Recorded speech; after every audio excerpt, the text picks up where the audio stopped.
Arun Kumar Arunoday. Third year है जी, स्नातक तृतीय वर्ष।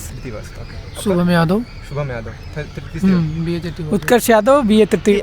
जो अभी नए स्टूडेंट आपके जो जूनियर आ रहे हैं तो उनके लिए आप सजेशन देना चाहिए। जैसे कि स्टार्टिंग में हम लोग कन्फ्यूज़न काफ़ी होता है, काफ़ी कमेंट आते हैं कि यहाँ पे जो मेन कैंपस है और जो अफिलेटेड कॉलेज है उसमें क्या डिफरेंसेस हैं पढ़ाई को लेकर के, फैकल्टी को लेकर, प्रोफेसर को लेकर के, या फिर तमाम प्रकार की जो चीज़ें होती हैं, अगर डिफरेंसेस आपको पता ना जाए। जैसे कि मैं अगर अफिलेटेड कॉलेज की बात करूं तो वहाँ भी पढ़ाई अच्छी होती है। जैसे ईश्वर शरण डिग्री कॉलेज एक उदाहरण है। कुछ छात्र यहाँ विश्वविद्यालय के हैं जिसका एडमिशन यहाँ पे हुआ है, सलोरी डेलीगेसी में रहते हैं, वो वहाँ पे ईश्वर शरण में क्लास ले लेते हैं। और जो वहाँ पे हैं छात्र हैं उनको अच्छा नहीं जमता है और उनको यहाँ अच्छा लगता है कि यहाँ क्लासेस अच्छी चल रही हैं, प्रोफेसर या रिसर्च स्कॉलर अधिक पढ़ाते हैं, या एसोसिएट या गेस्ट फैकल्टी के भी टीचर रहते हैं, अगर वो हैं उस समय मौजूद हैं, अच्छा पढ़ा रहे हैं और कोई उनका तो पढ़ाई को लेकर यहाँ पे कोई डिफरेंस है इलाहाबाद मेन कैंपस में और अफिलेटेड में? हाँ, थोड़ा बहुत अंतर रहता है। हाँ, एक कंटिन्यूटी में, रेगुलरिटी में रहता है। हाँ, बिल्कुल रहता है, लेकिन इतना ज़्यादा अंतर नहीं है हम उसको अंतिम निष्कर्ष दे दें। बिल्कुल बिल्कुल। अगर कोई ऐसा उपद्रव या अराजक माहौल बनता है तो उस समय ID कार्ड चेक होता है, नहीं तो आप आराम से सुव्यवस्थित तरीके से आप नियमित रूप से क्लास ले सकते हैं। उसको कोई वैधता नहीं है हमें, ऐसा तो हमें जहाँ पे हमारा व्यक्तिगत विचार है, कभी कोई किसी को रोका नहीं। हमारा एक उदाहरण दोस्त है तौर पर मैं उसको देखा हुआ, संस्कृत के फर्स्ट ईयर से ही क्लास ले रहा है, CMP डिग्री कॉलेज का है, संस्कृत क्लास लेता है। तो अगर देखा जाए कि BA के लिए सबसे बेस्ट कॉलेज अफिलेटेड में जो रहेगा, कन्फ्यूजन रहता है हमारे साथ। तो जहाँ तक हमारा मानना है, कुछ साथियों से पता चला, दोस्तों के ही कथनों के अनुसार, सबसे पहले तो हमें CMP को प्राथमिकता देते हैं। हाँ, इसके बाद ईश्वर शरण को ही देंगे। हाँ, तो अगर बात की जाए BSc के लिए अगर कोई बेस्ट कॉलेज अफिलेटेड में अगर देखा जाए तो हमें तो वही लगता है, ईश्वर शरण। अच्छा। किया जाए लोकेशन के हिसाब से अगर देखा जाए तो जहाँ पे आपकी सुविधा के ऊपर निर्भर करेगा ना, आपको कंफर्टेबल आप कहाँ ज़्यादा महसूस कर रहे हैं, भाई आपके ऊपर निर्भर करता है ना। से आ रहे हैं, किस क्षेत्र से आ रहे हैं, आपको किस पास पड़ रहा है, कि दूरी सब मैटर करता है ना। हाँ, उस मैटर के हिसाब से पता चलता है कि आप जो आपके नज़दीक कॉलेज पड़ता है आप वहाँ जाना पसंद करते हैं, ये बातें मैटर करती हैं। तो ओवरऑल का एक्सपीरियंस हो चुका है, आई थिंक तो ये तीसरा साल है।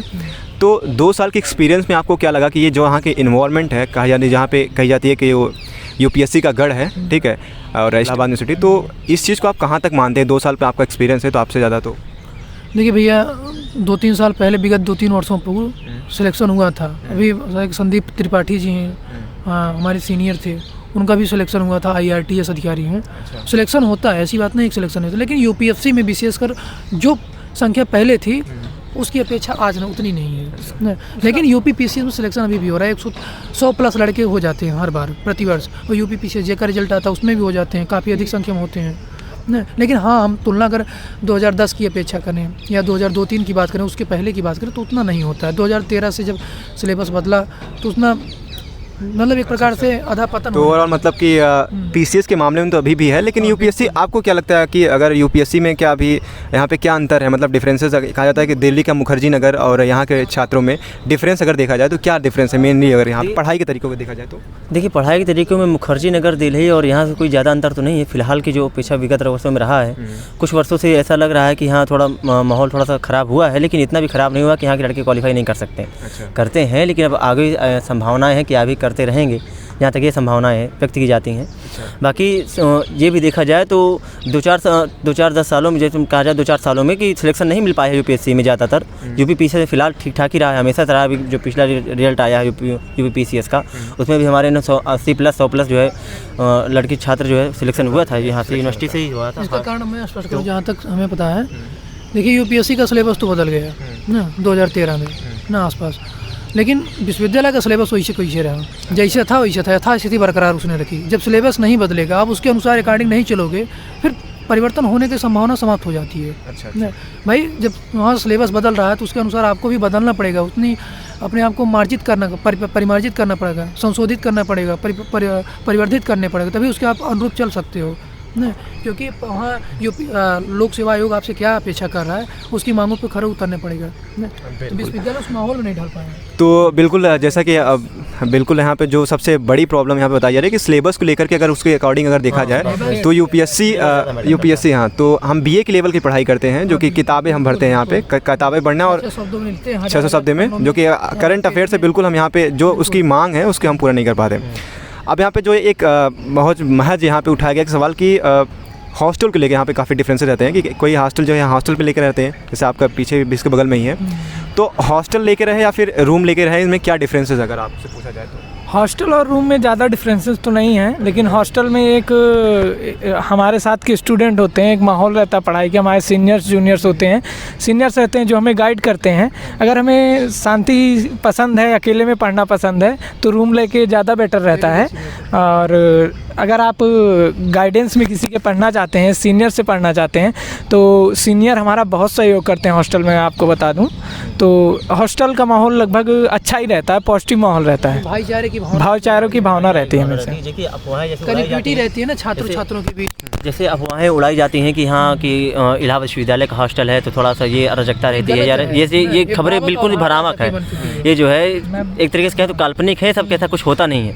हमारा सब प्रेम बंधुत्व का भावना रहती है और सीनियर जूनियर के बीच हमेशा भाईचारा रहता है, पढ़ाई का माहौल रहता है हॉस्टलों में।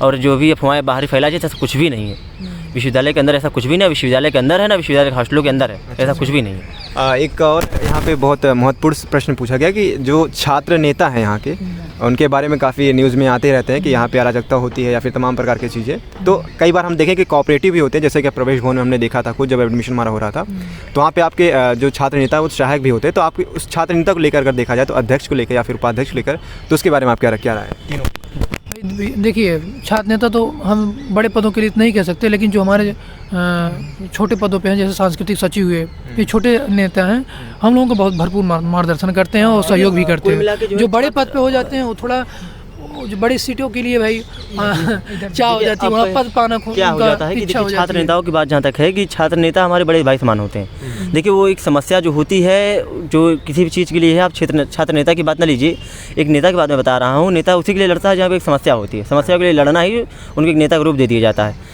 जो व्यक्ति लड़ता है उसको नेता का रूप दे दिया। अगर कोई समस्या है भी तो जैसे छात्रों की, तो उनके लिए लड़ रहा है तो छात्र नेता हो जाता है, तो हमारे बड़े भाई समान जैसा है।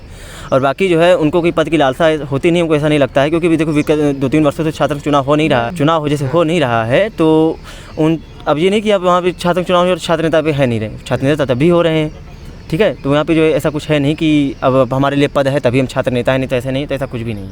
ओवरऑल आपके जो छात्र नेता है यहाँ पे बताया गया कोऑपरेटिव होते हैं, मतलब आपके बड़े भाई की तरह यहाँ पे ट्रीट किया जाता है, तो उसमें कोई दिक्कत वाली जो हमने यहाँ पे संशय बना के रखा है कि छात्र नेता अराजकता हो। देखा जाए तो हमारे जूनियर्स जब आप लोग आएंगे तो प्रवेश भवन पे आपको देखना पड़ेगा कि देखने को बेहतर तरीके से मिलता भी है। जैसा आपने बताया कि आपका भी किसी ने सहयोग किया था, किस तरह कोऑपरेट करते हैं, और अक्सर वो हमारी मांगों को, जैसे कहा जाता है कि युवा किसी देश की रीढ़ की हड्डी होती है, तो ये हम लोगों को पढ़ाई लिखाई के साथ यही यूनिवर्सिटीज़ में पढ़ने का फ़र्क है, यही शिक्षा का फ़र्क है कि हमें एक बेहतर इंसान भी बनाती है शिक्षा। तो अपनी मांगों के लिए लड़ना, देश के लिए लड़ना, ये अच्छी बात है। अगर उसके लिए हमें कभी कभी गर्मजोशी से सामने आना पड़े तो आया जाता है, उसे अराजकता अगर किसी को दिखती है तो ये गलत है।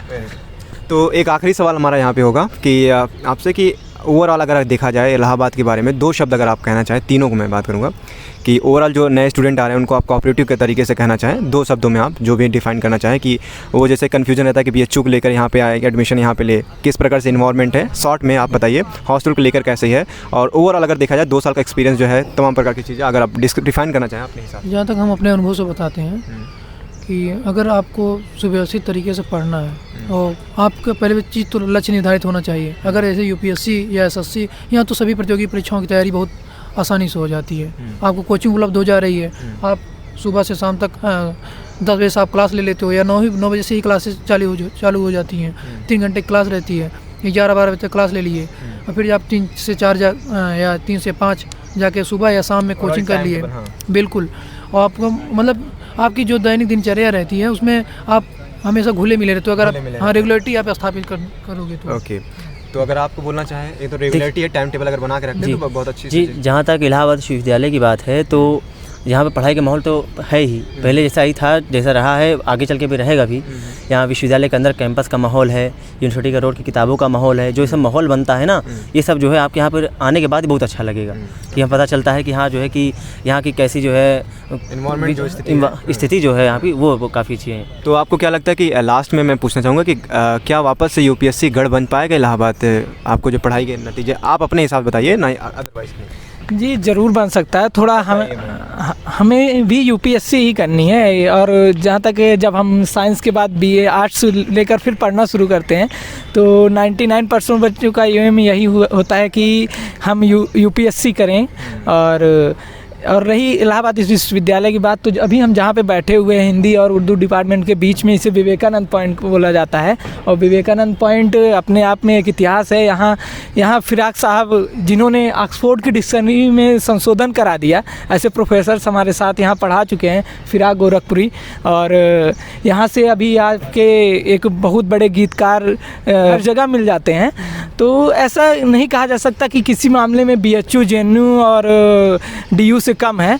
इलाहाबाद विश्वविद्यालय के अपना स्वर्णिम इतिहास रहा है और वर्तमान भी इसका अच्छा रहा है, और भविष्य तो आप लोग संवारने आ ही रहे हैं। युवा जो एडमिशन लेंगे आप लोग, तो आप लोगों को एक पॉजिटिव माहौल मिलेगा यहाँ पे। और ज़्यादा से ज़्यादा अगर इलाहाबाद विश्वविद्यालय के विषय में आप जानना चाहेंगे तो बहुत सी ऐसी रोचक बातें हैं जो आप जानेंगे, और आने के बाद आपको पता ही चल जाएगा अपने सीनियर से, अपने प्रोफेसर से, अपने बड़े भाइयों से, हर जगह। तो यहाँ पे इनकी एक लास्ट वाली बात मुझे अच्छी लगी कि यहाँ पे आप हिंदी और उर्दू से विवेकानंद पॉइंट कहा है। और यहाँ विश्वविद्यालय में क्या अंतर है, तो इसका अंतर एक ये भी है कि विश्वविद्यालय के अंदर एक सीमित मात्रा में सीटें होती हैं।